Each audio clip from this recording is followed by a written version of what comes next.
जय हिंद दोस्तों, स्वागत है आपका आपके अपने YouTube channel learning point with Abhishek sir पर। दोस्तों, अगर आप चैनल पर नए हैं तो चैनल को सब्सक्राइब कर लीजिए और बेल आइकन प्रेस कीजिए ताकि आप डेली डिक्टेशन पा सकें। दोस्तों, आज सबके लिए Uttarakhand APS, UK triple SC, UP triple SC, RSM SSB, SSC और इलाहाबाद हाईकोर्ट के लिए स्पेशल पेड बैचेज चलाए जा रहे हैं।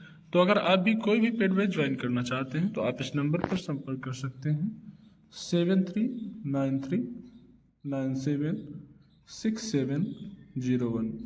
आप हमें इस नंबर पर व्हाट्सएप या टेलीग्राम पर मैसेज कर सकते हैं और बैच की इन्फॉर्मेशन ले सकते हैं।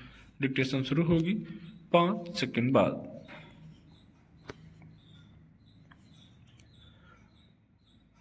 पत्रकार मुकेश चंद्राकर की हत्या की घटना से एक बार फिर यही साबित हुआ है कि व्यवस्थागत पारदर्शिता और कानून व्यवस्था के तमाम दावों के बावजूद आज भी अवैध गतिविधियों को उजागर करना और दुनिया को सच बताना जोखिम का काम है। एक कमजोर पृष्ठभूमि वाले परिवार से निकले मुकेश चंद्राकर ने पत्रकारिता का पेशा चुना और कई बार खबरों के लिए जोखिम उठाते थे, मगर उनका यही साहस शायद कुछ लोगों की आंखों में खटकने लगा था। 1 जनवरी की रात से वे लापता थे और बाद में उनका शव एक ठेकेदार के परिसर के सेप्टिक टैंक से बरामद किया गया।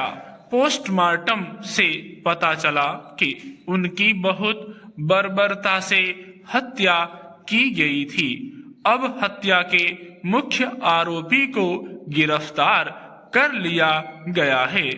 खबरों के मुताबिक इस हत्या का संबंध सड़क निर्माण में भ्रष्टाचार से जुड़ी उस खबर से हो सकता है जिसमें मुख्य आरोपी ठेकेदार को कठघरे में खड़ा किया गया था।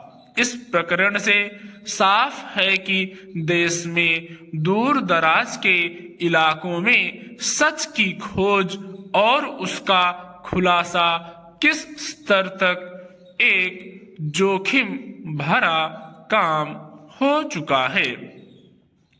सवाल है कि राज्य में कानून व्यवस्था की क्या स्थिति है कि कोई ठेकेदार बिना किसी बाधा के अपनी भ्रष्ट गतिविधियां चलाता है और उसे किसी तरह की कानूनी रोक टोक का सामना नहीं करना पड़ता।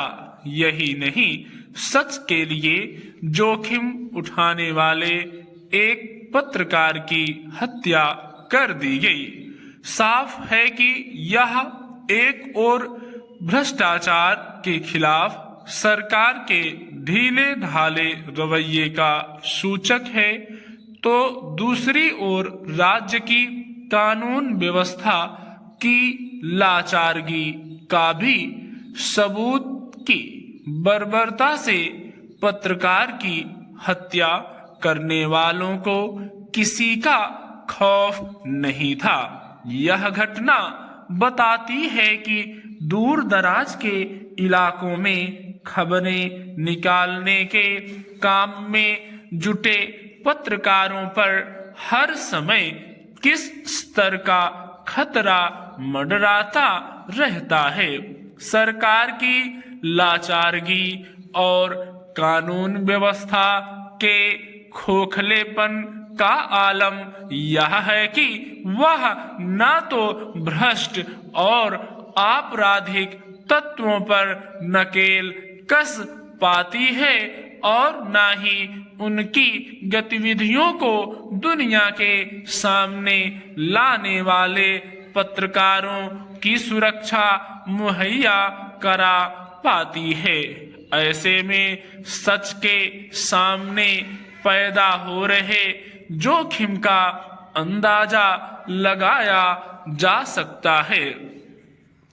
अगर व्यक्ति के मन में स्वार्थ होगा तो उसका प्रभाव उसके सार्वजनिक आचार व्यवहार पर पड़ेगा। हो सकता है कि कुछ समय तक वह कुछ लोगों की नजर में अच्छा या लाभकारी साबित हो, लेकिन कुछ समय बाद उसके विचार और व्यवहार जमीनी स्तर पर ऐसे प्रभाव पैदा करने लगते हैं कि उससे किसी को नुकसान भी हो सकता है। इसी वजह से धीरे धीरे लोग उससे दूर होने लगते हैं। स्टॉप।